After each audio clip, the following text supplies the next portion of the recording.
mainly used for applying loads, and CERIGs are used for applying boundary conditions. So that you need to. So the important thing I want to emphasize is constraint equations is one of the important things we need to understand uh, while we are incorporating in the model. The main thing is uh,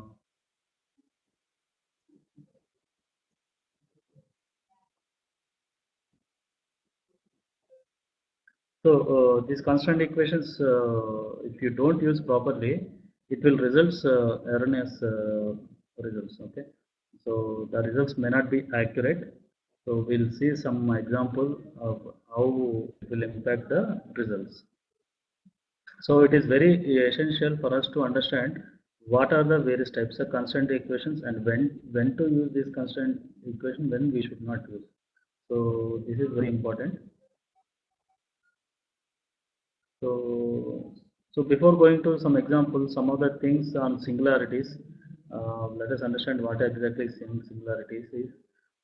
If you try to apply a loads and boundary conditions at a single point, it will cause a singularities in the stress results. For example, here we are trying to apply a load at constraint at one end and trying to apply load on one node. So this will cause a singularity. If you see this very high stress we are getting at single point. This is a typical example of a singularity. Okay. So in reality, to apply point load or constraint is impossible. So in reality, we won't see any like point load. Okay, applied only one point.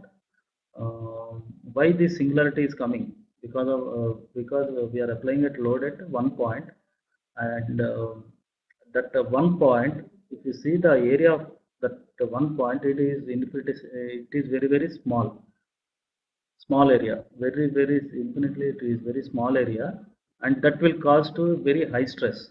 Okay, so load is there and we are having area very small, so that will result into high stress. That is what happening here.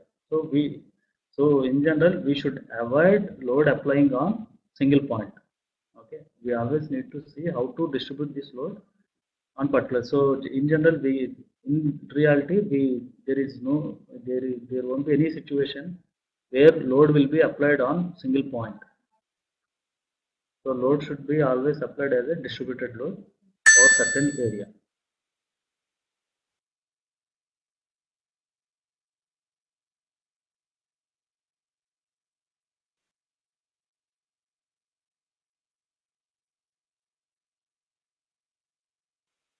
A very distributed load, no issues here, but we are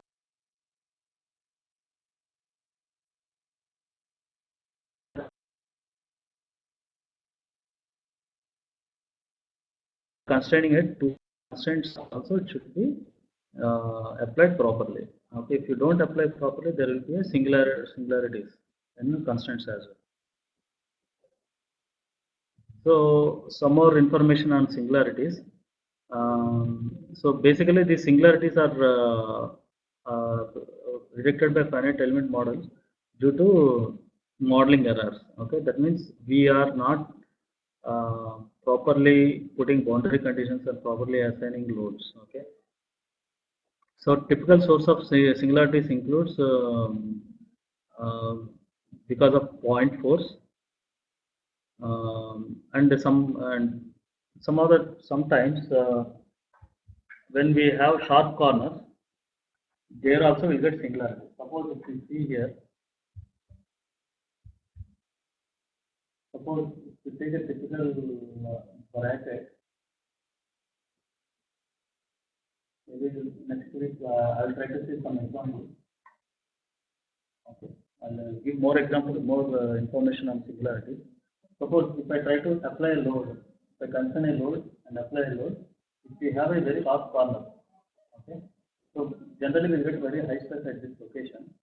So if you have a very sharp corner, here also we get singularity. In general, this type of thing, in practice, in design, we need to put a fine good fillet. So this fillet will avoid very high stress concentration factor. So So sharp corners will always result singularities. Uh, Cracks in finite element model caused by errors. This is understandable. If you don't model properly, like there is a connectivity issues in the geometry, we'll also get singularities. Poorly located mid-side nodes and higher order elements. This is also one of the things which results into singularities and severe distortion of elements. So if you see most of the things, singularities are resultant of either geometry related or finite element related. So it is in our hands to remove the singularities. Okay. So to understand what is not exactly singularity, and you need to understand which of the aspect is causing high singular stresses. So you have to work on. We need to look into the geometry aspects as well as finite element related things. Then only you can avoid this singularity. So real structure generally doesn't possess any singularities, hence finite element model must be constructed in such a manner that these singularities will not be calculated. So, in general we won't be seeing any singular stresses. So these singular stresses are mainly coming due to either finite element model or issues with the geometries or load application issues. So these things are at the user or stress analyst. It is up to stress analyst responsibility to avoid this singularity in the stresses. So in general, like we are seeing like singularities coming from loads and BCs. Okay, loads and boundary conditions. These things can be avoided by using couplings and constraint equations. So couplings and constraint equations are widely used in load applications. Maybe I'll show some of the examples. So either we use CERIG or RB3 for these things. So it should have a master node, one or more slave nodes. Slave nodes will follow the master node. This we have discussed yesterday. This technique is followed in CERIG and RB3, or rigid region or RB3. In coupled degrees of freedom and slave nodes will take same magnitude of deformation.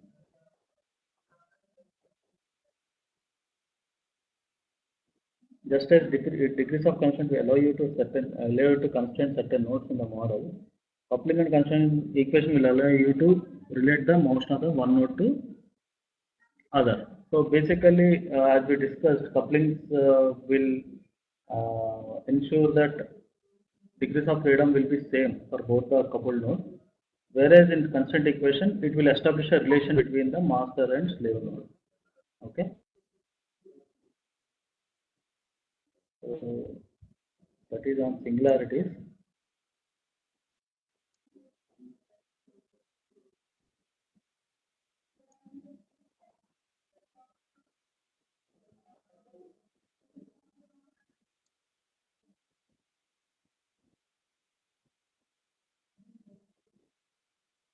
So just let us quickly look into what rigid regions and RB3. So just it's a recap. So the basic difference between CERIG and RB3 is CERIG will have independent degrees of freedom for the slave nodes, and the master node will be independent degrees of freedom. Means basically degrees of freedom first it will be calculated on the master node.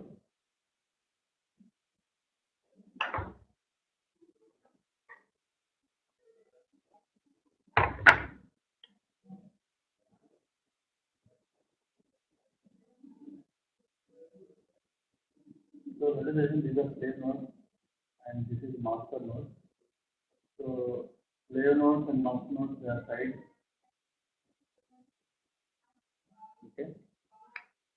So in CERIG or rigid region, this is master. Yes. So this master node will have independent degrees of freedom.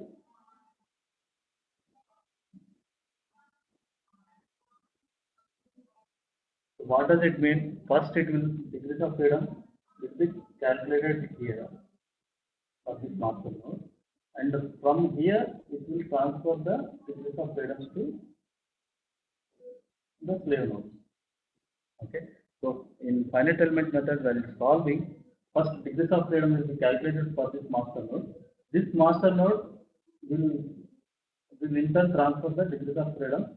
How much is the value which we need to transfer? It will transfer based on the relations between these two things.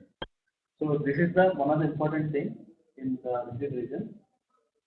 And these rigid regions are basically used to for applying boundary conditions. Okay. And so sometimes we can use it for bolted joint simulation, bolt simulation, like last time we discussed. So sometimes we can simplify the bolted joint.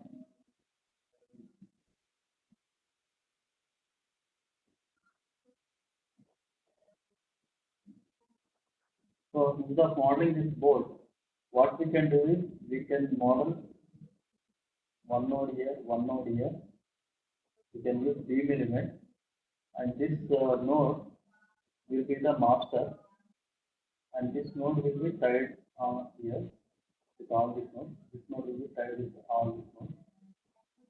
Okay, so here we will be using CERIG. Here we will be using CERIG. Okay. So this type of things we can use for CERIG is used for to model this type of things. So basically, what does it mean? Look, so because of this bolt will be tightening here, okay. So all these rotations will become rigid.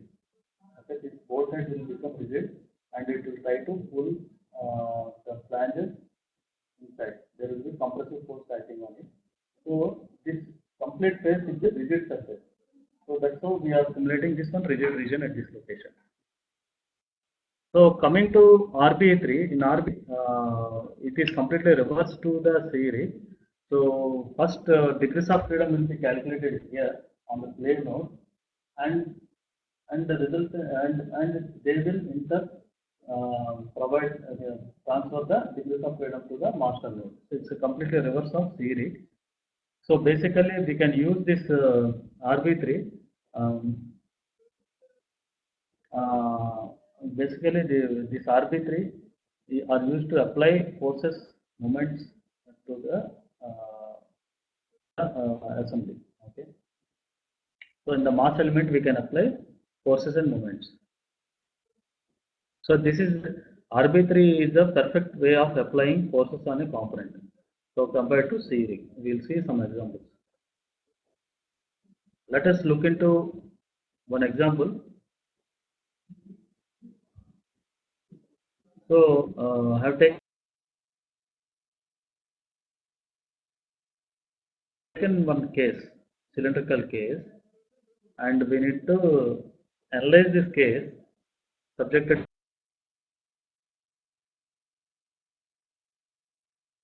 to bend.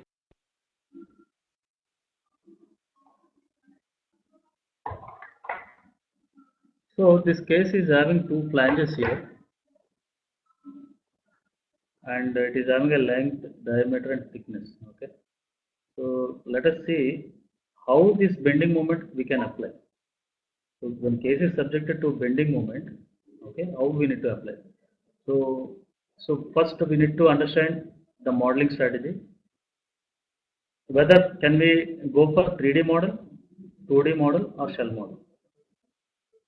So first we need to understand which one we need to go.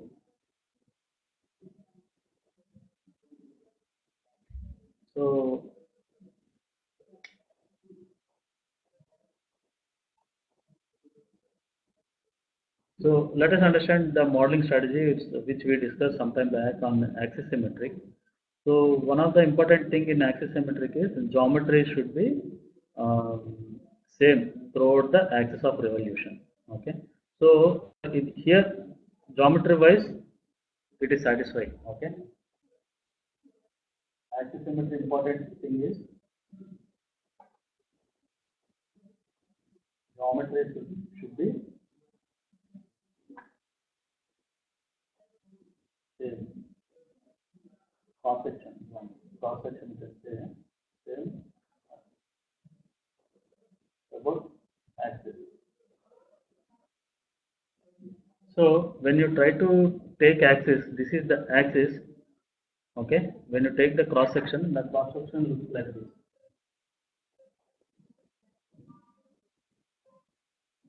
And this is the axis. So it is perfect axis symmetry. So uh, this model is perfectly representing axisymmetric geometry. So we can model it as a axisymmetric here. But there are some other things. Okay, geometry should be in one plane and loading should be in same plane. Okay, so that is one of the things. So loading should be in the same plane. Okay, that means we want to apply a bending moment. Okay, so when you try to apply bending moment, if you see here, when you try to apply bending moment, it is the loading is not in the same plane. Loading is 360 degrees.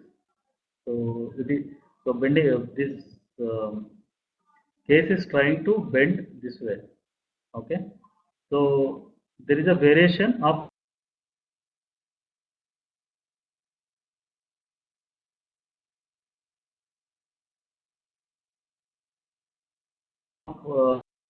this complete phase will be complete 360 degrees. That loading will be there. So this is not satisfying.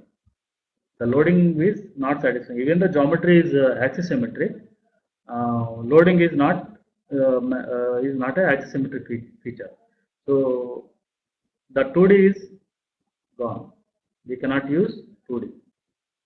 So axisymmetric option is gone. Okay, because even the geometry is axisymmetric, loading is uh, not in the same plane. So it is pulled out. So next step, let us go with the shell model.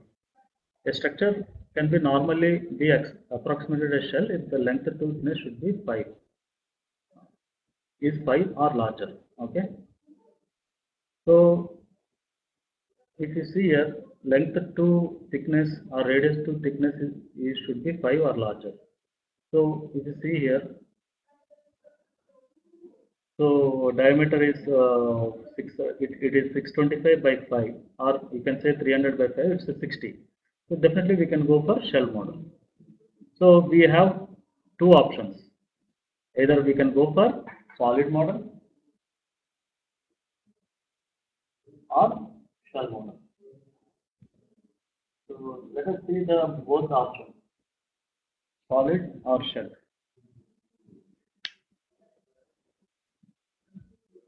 Let us look into a shell model here.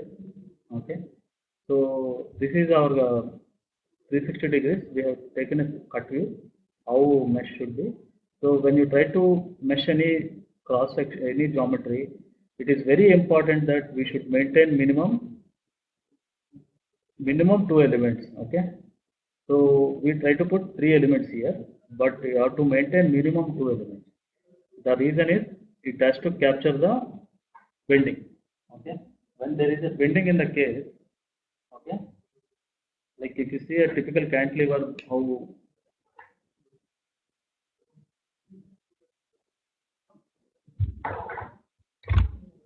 if you take a cantilever and if you apply a load, okay, so bending will be like this bending. Okay, so suppose here you put only one element. Okay, so one element means what it gives like node will give only this plus and this plus. We cannot see any other stuff. So that the stress distribution across the thickness may not be perfect. So in order to get a perfect thing, we need to put 2 elements. then it will capture the mid-side stress. So this is for pure bending, it's okay if you put it. But if there is some other loading, okay, then we cannot get a stress here. So when you put angle loading as well, so we may not get accurate stress result. Okay. Suppose if I put some here or another load is there, then stress may be something like this. So at this point, we cannot get any stress here. So only we can get this distribution, and here we cannot predict any stress here. So it is always advisable to have more than two elements in across the thickness. So as we discussed, like how we need to put minimum constraints here. So we put 4 nodes separated about 90 degrees. We constrained in. We need to rotate the nodes along cylindrical coordinate system, and we need to constrain in circumferential direction and axial direction at four locations. Okay, and so generally for applying loads, we need to use RB3. Mass element is created at the center of node, and mass element is assigned a negligible mass. So here we need to assign very negligible mass. Okay, and inertia. So if you see here, this is our left view, and cross sectional view. This is the cross section, and this is the mass element.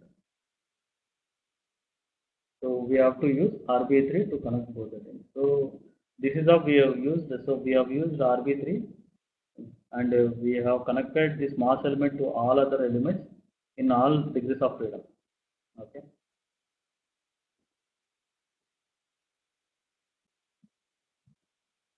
Then once you apply, once you create this mass element and you try CERIG, then you need to apply the moment. Instead of force, you have to apply moment. So here we have to apply the moment. So we applied the moment. So when you try to apply a moment, in general, like in cantilever, the behavior should be in something like this, right?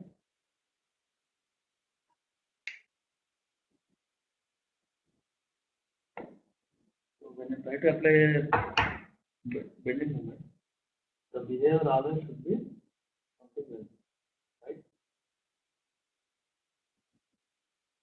So here also we are applying a moment here,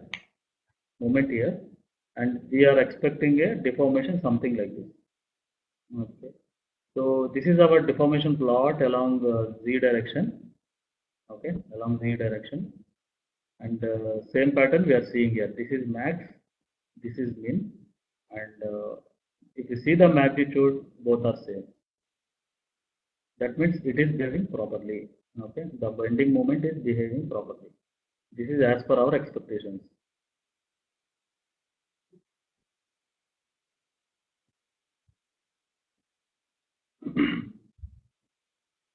So coming to stresses here, okay, definitely like this flange is pulling, right? Here, this is getting pulled like this. Okay, that means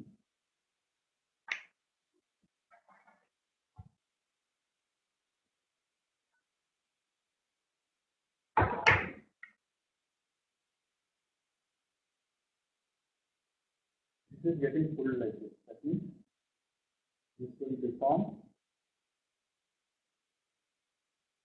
So definitely there will be very high concentration will be there and high stress will be there. So that is what we are seeing here. So here we are getting very high stress here. Okay. So similarly at the bottom,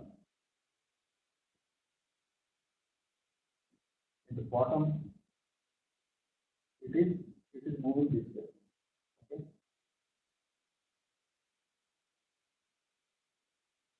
So this is pulled this way. So then it will be something else. Compressive stresses will be there. So this is the location where we are getting compressive stress at the bottom phase, at the bottom of the flange. This is the top and this is the bottom. Okay. So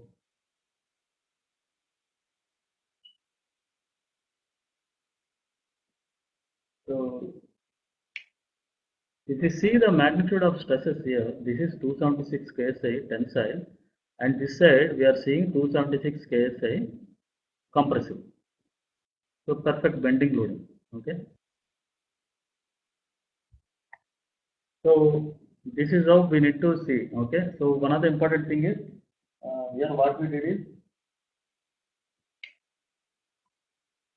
let us explain in detail.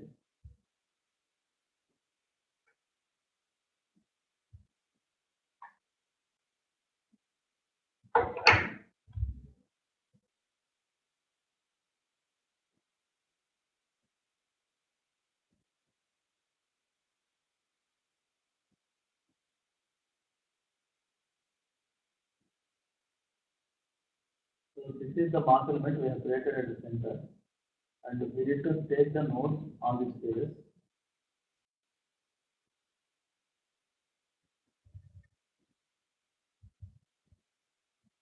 So we need to take the nodes on this space throughout 360 degrees. So then if you see the front view,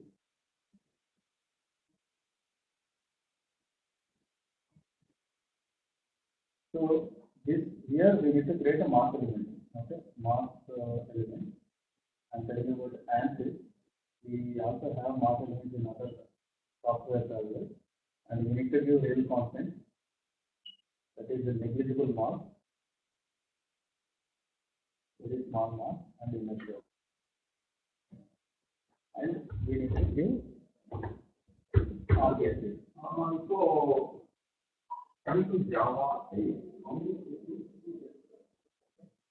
So we need to tie this mass element to all other nodes in all degrees of freedom. That is US, UY, UZ, RX, RY, RZ. Okay. Then you can apply load at the mass element. So this is the step. Okay. First you need to create mass element. Then you need to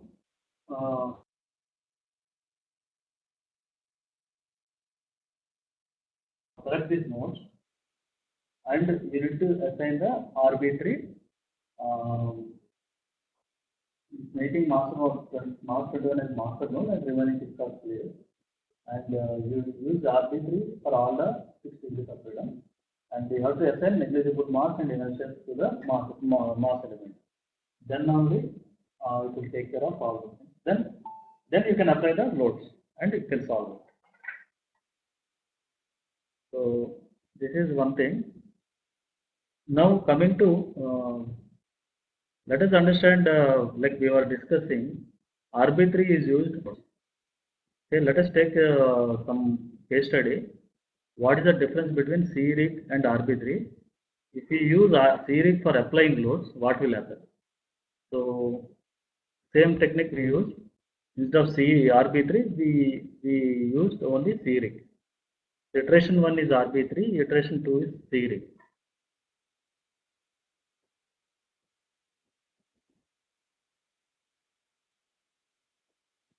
Now, in iteration 1 arbitrary, we are seeing 276 KSI and similarly 276 in tensile strength. Okay, but in CERIG, if you see here, the stresses are came down to 41, and if you see this complete top portion of the case is completely stressed. Okay, so what does it indicate? It indicates the wrong application of CEs. Okay, so means this CERIG is should not be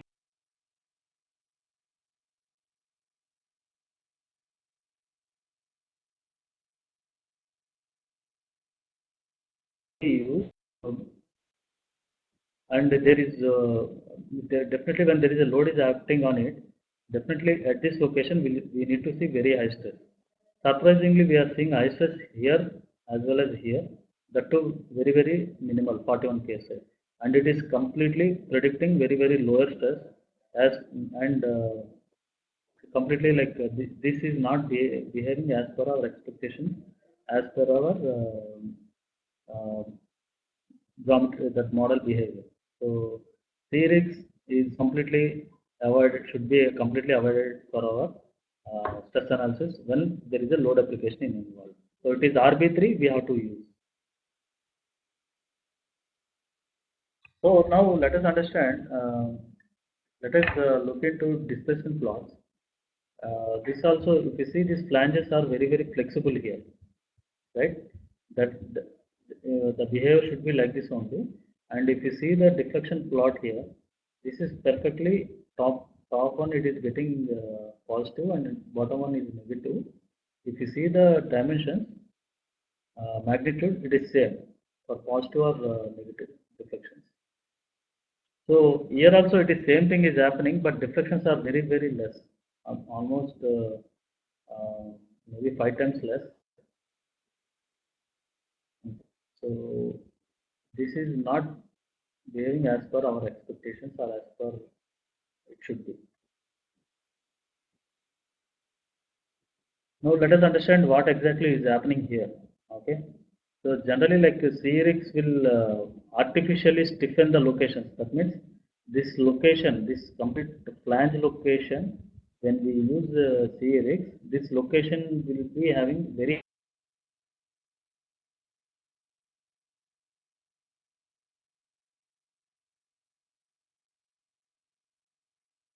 high idle condition. These flanges are supposed to be very flexible, but here they are not flexible, so they are becoming very rigid. Okay, so RB3 is used to model soft support, whereas series are considered for rigid stiff support. So whenever you want to model any rigid things, we can use series.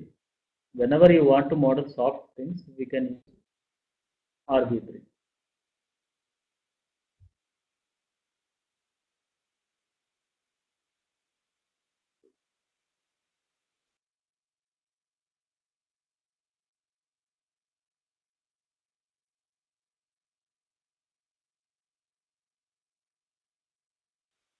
I have one more look. So this is our cross section of this geometry, whatever case geometry, and one of the important step in shell modeling. So one of the important step in the shell modeling is mid surface extraction. So if you see the red line here, this is the mid surface. So that we need to extract, okay, such a way that even at the tapered location also we should have exact mid surface. If you see here, this is the, so at the center we don't have any issues. At the flange locations we don't have issues, but at this location where flange and case wall is joining, there is a tapered location is there. So there also we need to ensure that we'll follow the tapered location. So mid surface is perfectly followed at this location also. So once you extracted mid surface, you can use 4-noded quad elements, or you can use mid side node as well. Mid side node 8-noded quad elements as well. Okay, this is how the mesh looks like. So this is our 3D model, the cross section view.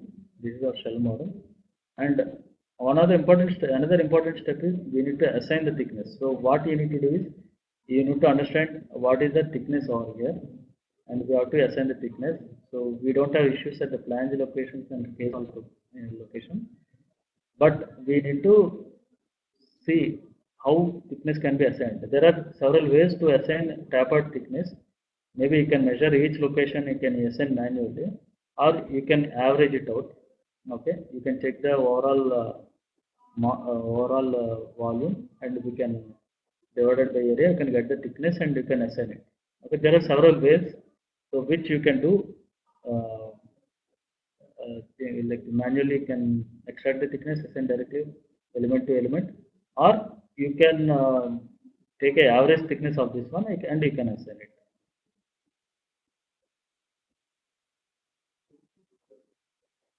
So these slides I'll speak later because some corrections need to be done. Next session I'll talk about the singularities. Now that's on CERIX. So if you have any questions on CERIX, we will Or after this one, we can have a question and answer session.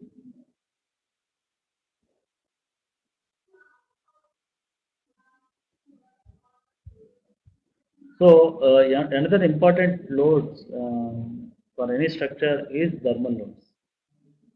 Okay. So so far we discussed about body loads. Uh, we discussed about body loads. We discussed about surface loads. We discussed about point load.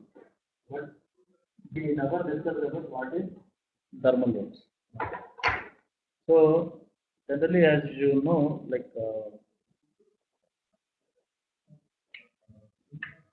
when when any structure is subjected to thermal load, generally it will expand or contract, depends upon situation. Okay, so if it is heating, it will expand, or if it is cooling, it will contract. Okay, so while expanding, if there is any restriction, okay,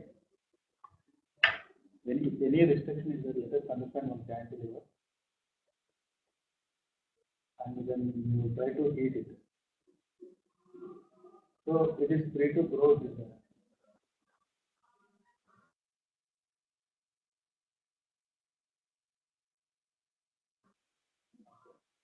So there is nothing to obstruct here. But if you put something obstruction here, so it can expand up to here, then there will be a obstruction is happening here, and that will result stresses. So same is the case here. So here if free deformation is happening, okay, or here free deformation will be happen until unless if there is no obstruction. So when there is obstruction, there will be a stresses generated.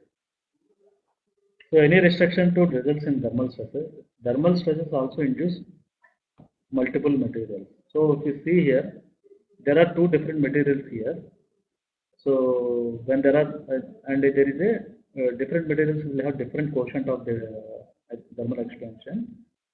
So because of that, there may be stresses developed.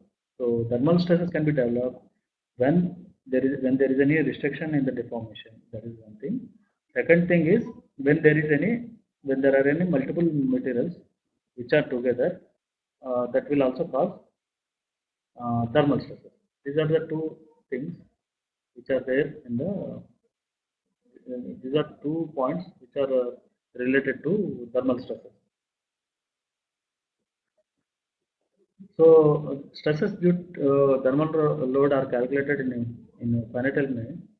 Mm, like stresses produced by thermal temperature field are computed for each element. 1 minute.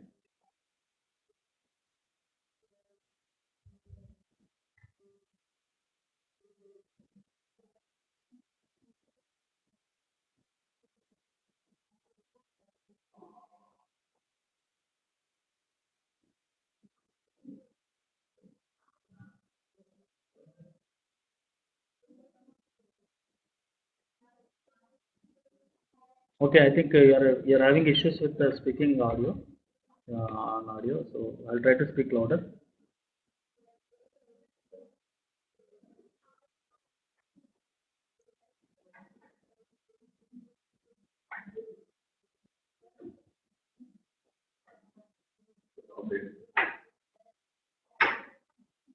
Just a couple of minutes.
Okay.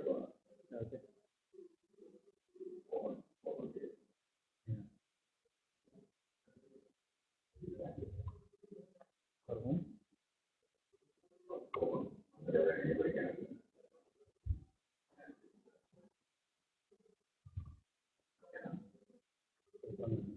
Back.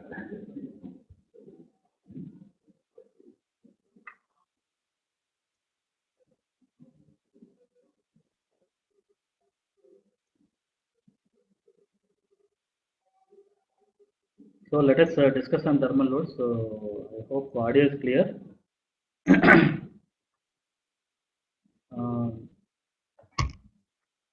If a structure is subjected to thermal load, it deforms expanding. So generally, when any structure, when it is subjected to thermal load, it is free to expand or contracting. But if there is any obstruction to the deformation, it will result thermal stresses. Okay. So that is one thing, and thermal stresses also generated if there are two in assembly. It consists of different materials. It also generates thermal stresses. So there are two things. One is any obstruction to the deformation will also cause stresses.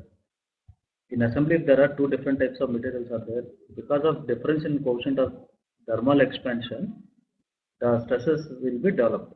So these are the two important things in thermal loads. So apart from these things, and if there is any thermal gradient also, there will be stresses will be developed. Okay.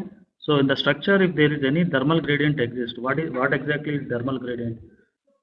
Like if you take here, so let us take one more.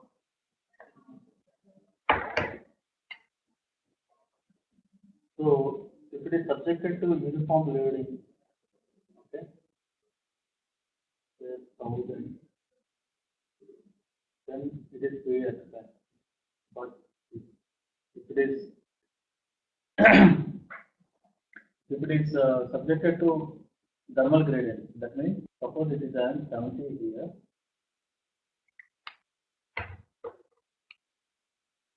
70 here, and 1000 here. Okay, there is a thermal gradient. 1000 degrees here, 70 degrees here. Then also it will generate thermal stresses. I hope my voice is clear now. So in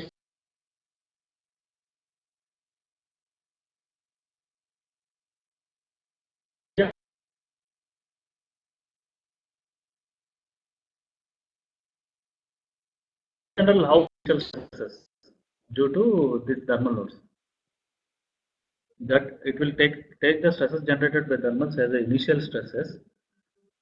Then from the stresses it will calculate the nodal loads. Uh, these nodal loads are basically from the stresses coming due to temperature loading, and it will assign as a nodal loads due to temperature. This whatever nodal loads calculated will be applied onto the geometry again, and then it will calculate the overall stresses. That means first step is it will calculate the thermal stresses due to thermal. From there it will calculate load, nodal load. So each node it will calculate stresses, then nodal loads.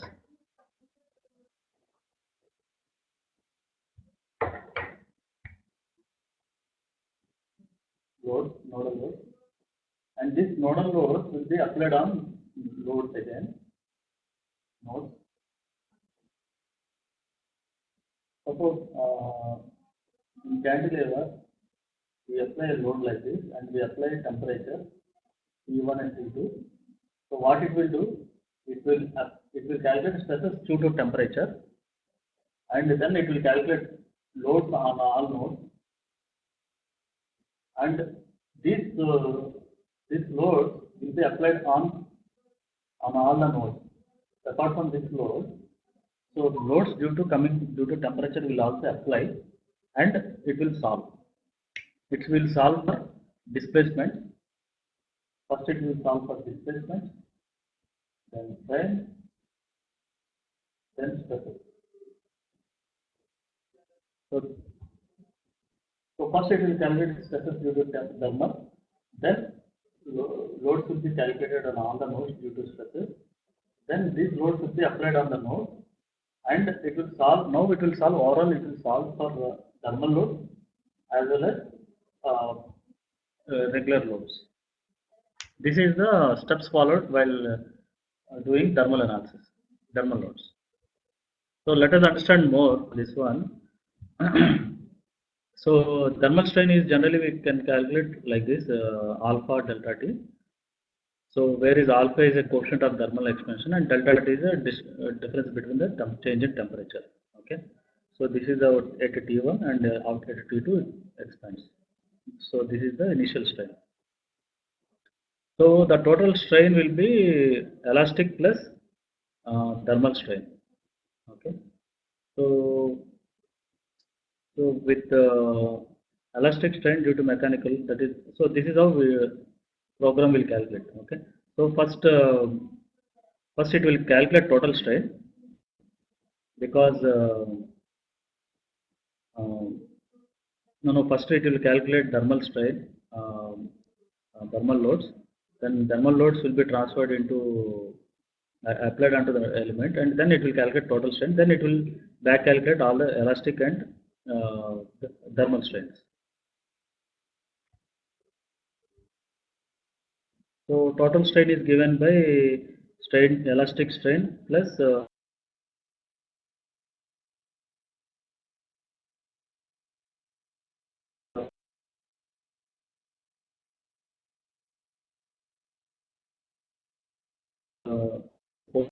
thermal expansion. If you don't give coefficient of thermal expansion, it won't consider the temperatures on the geometry. Okay.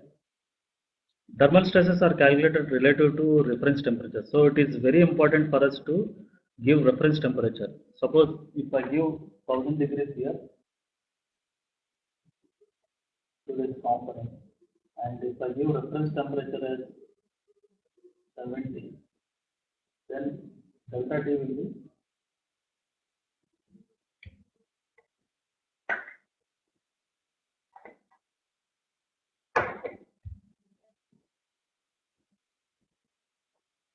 so here we have given 1000 degrees for this component. Okay, and reference is 70. Then delta T will be 1000 minus 70. So stresses or deflection or strain will be calculated on this, not on this one, not on this. So always it will stick with the reference temperature. So suppose if your problem is having 1000 degrees of distribution and reference temperature may not be 70. 70 generally is the room temperature in Fahrenheit, or 27 in centigrade Celsius. Suppose in your problem, if reference temperature may not be 27, it may be 100. So it is very important applied temperature of the component we need to see, and also we need to change the reference temperature.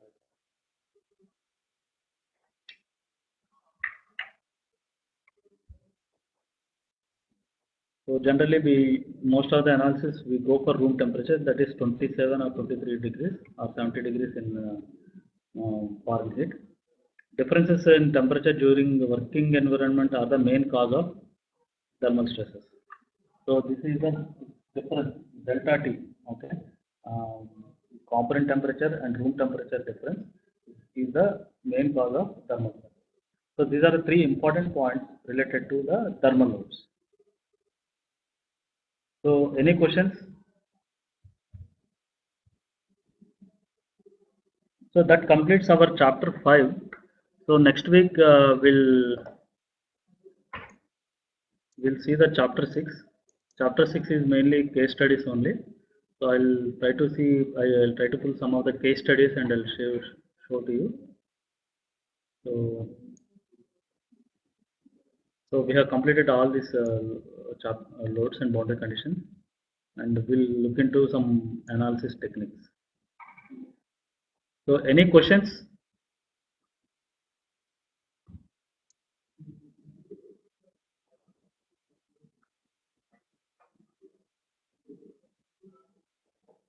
No.